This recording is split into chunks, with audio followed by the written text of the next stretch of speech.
Hello everyone, সবাই কেমন আছো? আশা করি ভালোই আছো, আমিও ভালো আছি। তো আজকে শেষ সোমবার, তো পুজো দিতে চলে যাচ্ছি। তো সব জোগাড় যত্ন করে তো আমি পৌঁছে গেছি ভোলে বাবার কাছে।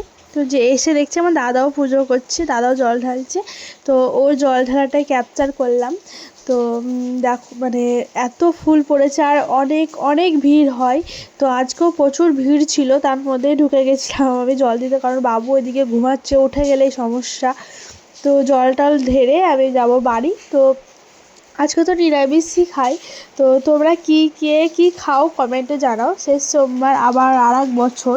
তো চলো জলটা ঢেলে বাড়ি যাব। তো চলো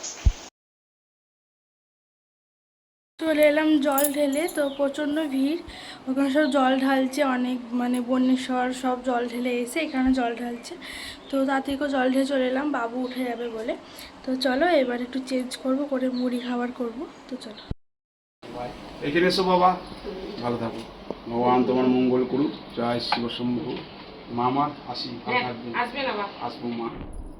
মা এই যে এই চললাম আবার, যে কবে পারমিশন পড়ে 4 বছর না 5 বছর মা। ভদ্রপুর গিয়েছিলেন? হ্যাঁ মা, ভদ্রপুর আর বছরে গেছিলাম। আপনাদের গ্রামটা আর বছর। দুপুরের খাবার আর ক্যাপচার করিনি, তো ডাইরেক্ট বিকালবেলায় চলে এসেছি মুখরোচক একটু খাওয়ার জন্য। আর রাতের বেলায় করেছিলাম পায়েস, ছোলার ডাল আর পরোটা, এটাই খেয়েছিলাম। আর বাবু ওইদিকে গান করছে, এত সুন্দর গান করছে মেরি মা। তো ওর গানটাই শোনো। তো টাটা বাই, আবার নেক্সট ভিডিও দেখা হচ্ছে। সবাইকে গুড নাইট।